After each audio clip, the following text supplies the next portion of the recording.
like to have a good time. I like to go out and, we jumped in this 54-degree water today. I like to do that. I like to go, if there were cliffs here or it wasn't so cold, I'd want to jump off. If there was, a bridge to jump off of, I'd want to do it. Some skydiving to be done, let's do it. Some jumps to do on a snowboard or whatever, and that's what I want to do. And, hopefully we can laugh and joke and have a good time about it all the way. But, there's other things in life that sometimes the smiles and sometimes the laughter, it might be covering some of that stuff up. Sometimes I might be laughing and smiling just because I need the escape. And sometimes I laugh and I smile and I got to have a good time just so I can look at life and look at the trials and say, you cannot stop me. And nothing's going to stop me. And that's how I feel about the diabetes. It's not going to stop me. You cannot stop me. Do what you're going to do. I'm going to hang in there. I'm still going to be doing my best, living large and living life the way that I should be living life. That's how it is. This story takes us to the wilds of Alaska on a No Limits 35-mile kayak expedition. 3 adventurers living their dreams. 2 of the kayakers have type 1 diabetes. Amazingly, they met through bungee jumping, while seeking adventure and the desire to live life fully. My name is Dave Nevins, the creator of Alaskan Waters, also a bungee jumper, kayaker, and so many other things. Trever is the other person with diabetes, bungee jumper / kayaker, and an insanely funny guy. And we were joined by our expert guide, Scott. We are all encouraging everyone to get out and live life to the fullest. We would start our kayak adventure at Old Sitka State Historical Park in Sitka, Alaska. Head north in Sitka Sound and into Nakwesina Sound for our first night near Allen Point. The next day, after adequate coffee, we would venture into Nakwesina Passage and into Krestoff Sound and into the narrow opening that is DeGroff Bay for campsites 2 and 3. The final day, we would paddle into Hayward Strait, then Sitka Sound, and finish our loop, which was about 35 miles, in the Tongass National Forest, back at Old Sitka State Historical Park.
Okay, so this is Scott talking now. Here we are at Camp 1 on our Destination Alaska Diabetes Expedition 2010. We've got Dave Nevins with us and Trever Alters. Yeah, so we have a few more days of our trip left. So far we've seen some great stuff. We saw a bear yesterday from camp walking along the beach, the same beach that we're camping on. Saw a black-tailed deer, river otter. Yesterday on the water we saw tons of fish, harbor seals, sea lions. Cool stuff like that. Bald eagles fishing for fish. Really neat stuff. Yeah, Dave and I have been doing this stuff together for a few years now. I'm helping out with the kayaking end. I personally really enjoy coming out with Dave and the folks that he motivates to come along on these trips. For me, it's personally inspiring to kind of see what these guys really need to do to manage their health while they're in this kind of environment. I think a lot of the things that the rest of us take for advantage, like eating what we want, when we want, and how much we want, that's a big thing for these guys to manage. And they're still living life to the fullest, even though every step they take comes with a glucose monitor and a pump and insulin and all kinds of things that just make things more challenging to deal with out here. But they're fully into it and ready to go, and wanting to experience just as much as everybody else in the world. And in a way, they're probably experiencing more, because the harder it is to get to a place and the more work it takes, the more I think people appreciate it. And it's not that easy for people with diabetes to really do expeditions in places like this. The weather, just the metabolism that your body needs to stay warm and dry, and we don't always have the option to pull over at any moment and eat the right kinds of food we need to eat, or take a glucose test. So it takes a lot more management, and these guys are fully embracing that. So that's it. Okay.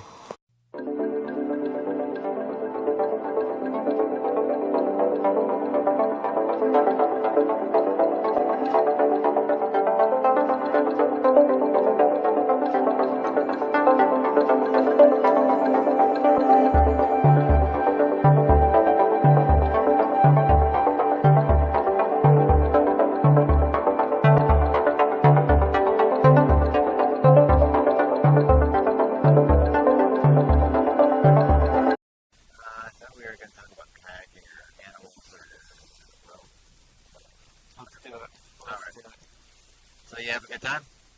I'll tell you what, Dave's been trying to get me to come out. You've been trying to get me to come out on this trip for probably 3 summers now. And this summer, work was workable, and funds were somewhat workable, and I said, let's do it. And I am so glad. I've mentioned it before, and I'm going to go out on a limb and say this is one of the best trips I've taken in my life that I can even remember. So that's awesome. Thank you. So. I did that today, actually. Yes, you were. How many times were you up in trees on this trip? Oh, every tree I've seen, I've climbed. See those? All those? I've climbed them all, yes.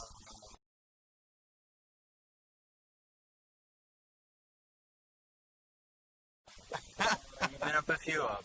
And you crossed, we kind of did that tree slack line. The slack line on the tree. Dave did it. Dave did better than I did. It's true. No, this has been absolutely awesome. But now, somebody that's experienced it, you've done this before. What do you think? How does this measure up? Well, this is the best trip we've had. Why? The animals, you guys, the company, Trever and Scott were awesome. We had great weather, and just we covered an incredible territory. The route we took was probably pretty hard to top.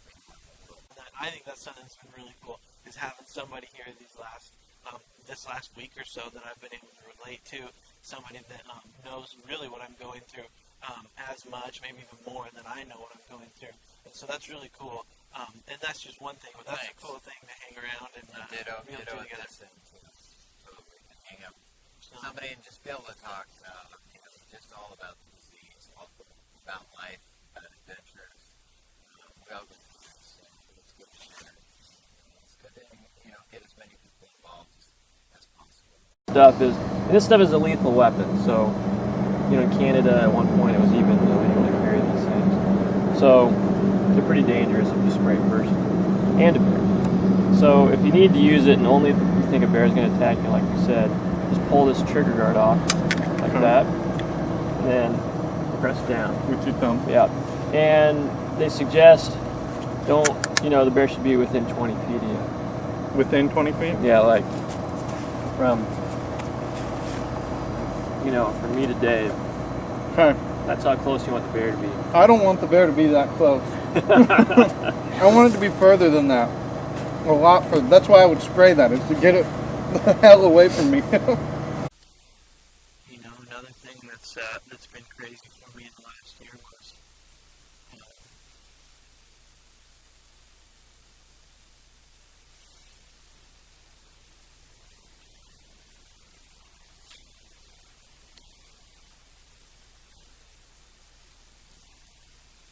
March 18th.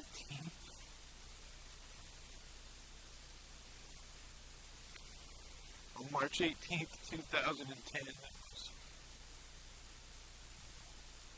3 months ago. 4 months ago. Got a phone call from my brother had been hit by a car. And passed away.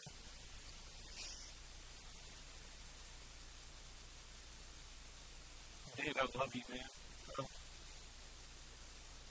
It's been another crazy thing in my life, and I've really had to turn to God to have strength, and He's given me a lot of strength. Another thing in life, my family's just been, we've had a lot of friends be there for us and be with us and call us and write us and everything. And it's just been, it's been one of those things I mentioned before, but, being watched out during the hard times, I feel like I've been watched out for. And I'm grateful for it. Trev did not share what had happened to Nate during the kayak trip. My heart just sunk when I saw the footage. That was the first time that I was aware of the situation. Oh man, when we came pulling into this campsite, I was a part of the most gorgeous scenery. I wasn't a part of it, but I saw the most gorgeous scenery that I think I've ever seen. It was incredible. With clear water, the still water, and the mountains, and the fog or the clouds rolling over the mountains down low over the water. It was unbelievable. Absolutely unbelievable. I loved it. Scott here at the helm leading the way, showing us what's up. Yeah, good day. We had really calm water, mixture of rain and not rain, or rain and less rain. Well, we got a friendly neighbor here, don't we? Yeah, we do, man. We just come up to get some water from the stream here and come around the corner, and there's a bear just sort of lying there, just hanging out. And boy, he jumped right up and scooted off into the woods when we came around, and then you get to hear him, I don't know, huffing and puffing. It sounded like in the woods we could hear. So I think we ticked him off a little bit. Yeah, maybe that yellow kayak probably isn't helping the equation any.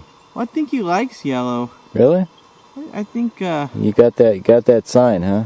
I think red. I think he's like a bull. Red sort of pisses him off.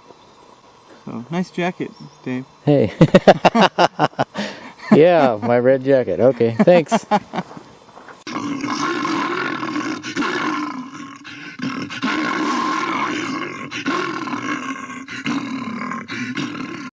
So this is part of our campsite. This is actually where we're kind of setting up for meals.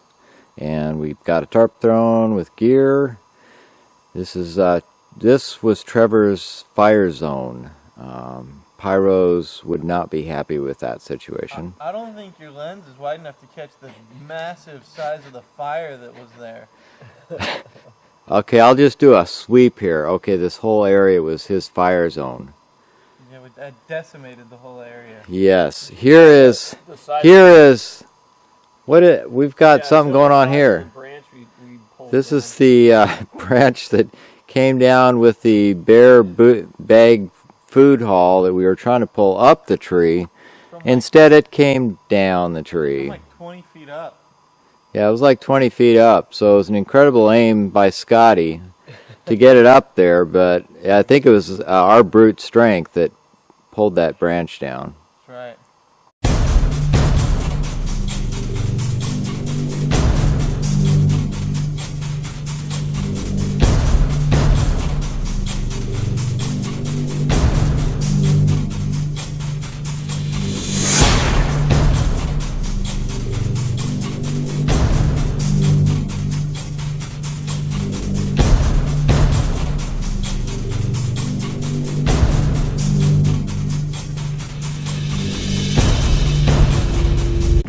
This is a nice island. I just went and explored it just for, just to go look. Why did we stop at this island? So I could take a ginormous crap. And I did just that. Don't make me laugh. The camera's shaking. We stopped just in the nick of time. In fact, it would have been nice to stop a few minutes earlier. I had to do an emergency exit. This is 3 minutes after he said, "Oh, I don't really need to go right now." And then he said, turn around and go back now. An emergency exit happened. I'm just thankful we had that we have that shovel, because I missed the hole and I had to like scoop it back into the hole. With the shovel? What's this one for, isn't it?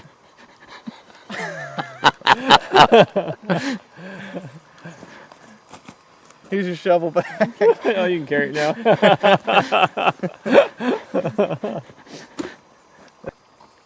Okay, now you can talk. So Dave, do you remember just yesterday we said, "Oh no, we forgot to give Trevor the instruction that the poop never touches the shovel." And what did you say? Wisdom will prevail. Yeah, and so we hope that's the case. Evidently, wisdom maybe didn't prevail. I'm a wise ass. What can I say?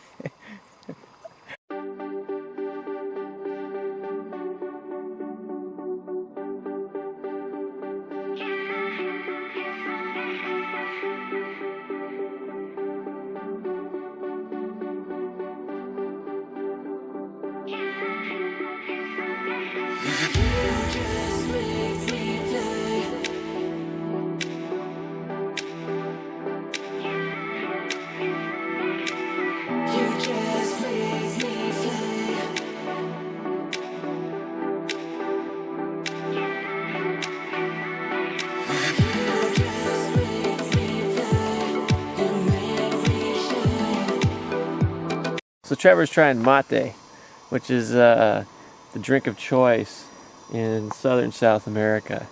And we'll get his reaction. It's good. It's affecting my blood sugar. How's that? How does that work? That's my general excuse for sorry ma'am, I can't have that. It affects my blood sugar.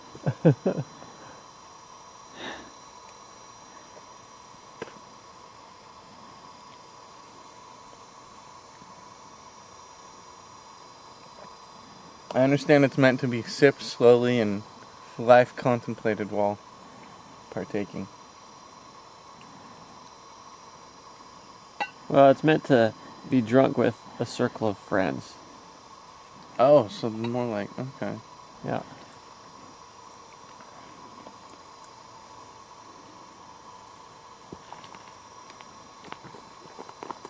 I got bubbles. Does that mean I finished my first glass? Yep.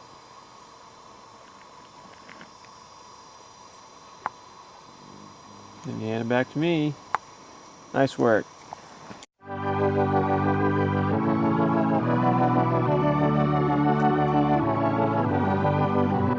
I'm holding on, if all was gone. Someday I know I'll finally make it through the gates. Just have to wait. You whisper to me, there's no maybe. There's only time for dreams even greater. I hear the call, and I close my eyes to see even clearer. I see it all. I know that we can go higher if we keep our faith, if we keep our faith. Sometimes I'm like a whisper in a riot, but I grow stronger, keep believing in me.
Now Dave told me he likes the sumo, is what he's interested in up there.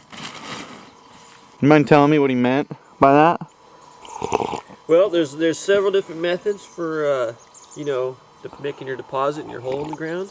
There's the pole dancer, where you grab a tree, do your thing, then you can go up. There's a sumo.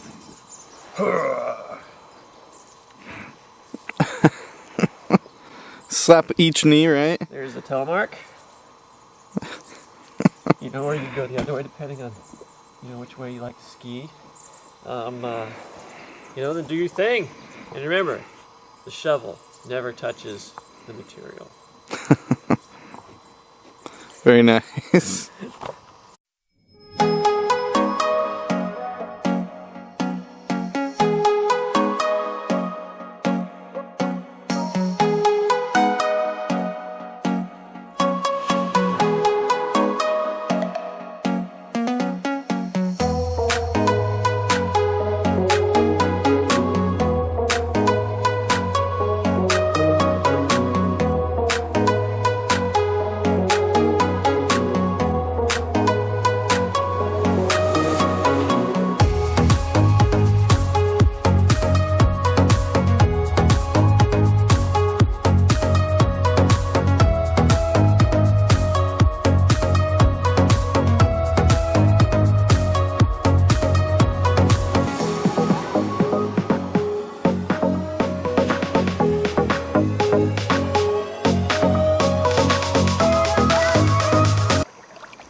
Bound to relapse. I don't know. I tried, but don't know. I don't know. Don't know, but I know. Bound to relapse. But if I turn away, if I go back, I could turn away. Bound to relapse.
We were all out at midnight, at 11 and midnight, looking at the low tide.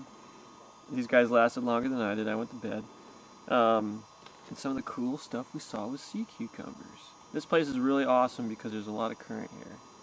And Where are we at? We are at the entrance to DeGroff Bay, and there's this really sweet campsite here, and we're sitting around drinking our coffee and our hot water and our mate, talking about the intertidal life that lives in the current at the entrance to DeGroff Bay. So we were looking at sea cucumbers. We saw tons of these last night. And There they are. We'll probably see some more today around noon when there's low tide again, and maybe we'll even put on the wetsuit and go snorkeling at low tide. See some cool stuff. I think this is what you saw, Dave. Giant orange sea cucumber. Heck yeah. That's what I With the little saw. spikes on the side. Yeah, yep, I think that's the dude. You know what? People eat these things. There's a whole commercial dive fishery. They for dive, these yeah, things. they dive for them, don't they? I have to be honest, I've never tried one, but they look disgusting. I agree. They look disgusting. I think that's interesting that a lot of tide means a lot of life. Current. Or a lot of current. I'm learning.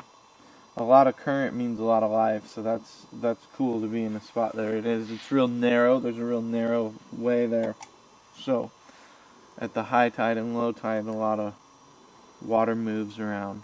So it was cool to be down there and be checking things out, and even like up above where the water, since it's low tide, where the water is, where there's no water where it was wet before, there's like a lot of starfish not in the water, and a lot of these sea cucumbers like outside of the water. So that was really cool to walk around and see them, and careful not to step on them, and it was awesome. Oh, that's awesome! What is he looking at? What'd you find?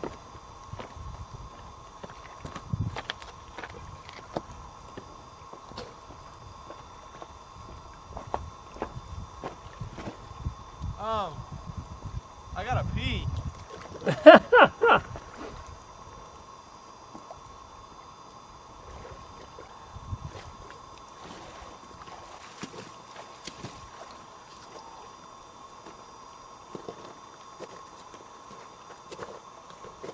What was awesome? That was awesome. Oh, right on. I gotta pee though. I'm not gonna make it. I can't get my suit off. I was like looking at all that stuff and I got caught up with it and I didn't think it was that bad, and then it just happened.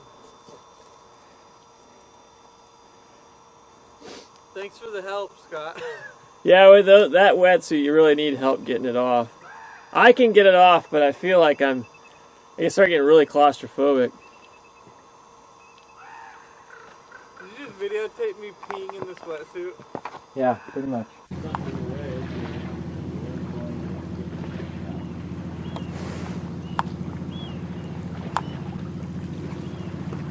Here's the ship that we are exploring.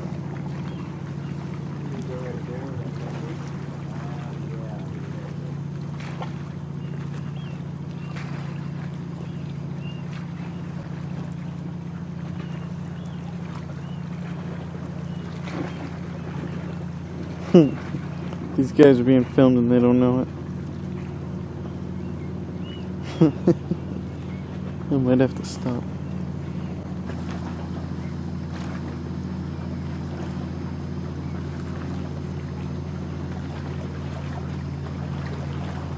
There they go. They're going through the boat. Slowly, but surely. And they are through. Oh, I'm about to hit this side. Oh, sheesh. Okay. Either that or tip.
inspiring when you go and watch work these guys have to go through. Everything they do that affects their metabolism, whether it's staying warm, exercise, or they live their life.